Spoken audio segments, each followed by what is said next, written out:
તો બજારમાંથી શાકભાજી ખરીદતા પહેલા હવે ચેતજો, કેમ કે સુરતમાં એક વિચિત્ર ઘટના સામે આવી, જેમાં ગટરના પાણીથી એક લારીવાળો શાકભાજી ધોતો હોય તેવો વિડીયો વાયરલ થયો છે।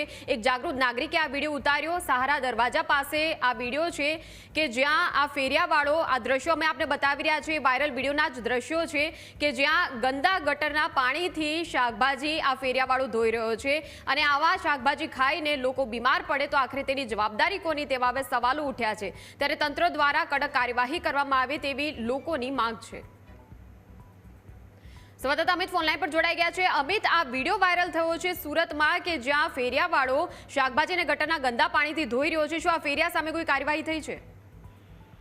જી ચોક્કસથી એક જાગૃત નાગરિક દ્વારા હાલ આ વિડીયો સોશિયલ મીડિયામાં વાયરલ કરવામાં આવ્યો છે ને સહારા દરવાજા પાસેનો આ વિડીયો હોવાનું કહેવામાં આવી રહ્યું છે। અને આ જાગૃત નાગરિક છે સ્પષ્ટ બતાવી રહ્યો છે કે જે લીલા ધાણાનું વેચાણ કરી રહ્યો છે વ્યક્તિ ધાણાનું વેચાણ કર્યા પહેલા ધાણાને ગટરના ગંદા પાણીમાં, એટલે કે રસ્તાની બાજુમાં જ આવેલી ગટરના પાણીમાં ધોઈ રહ્યો છે અને ત્યારબાદ તેનું વેચાણ કરી રહ્યો છે।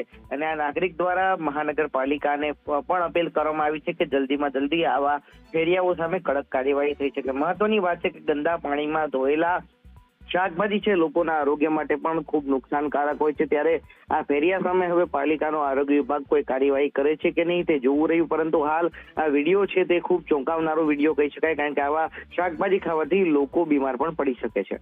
બિલકુલ, આભાર અમિત સમગ્ર માહિતી આપવા બદલ।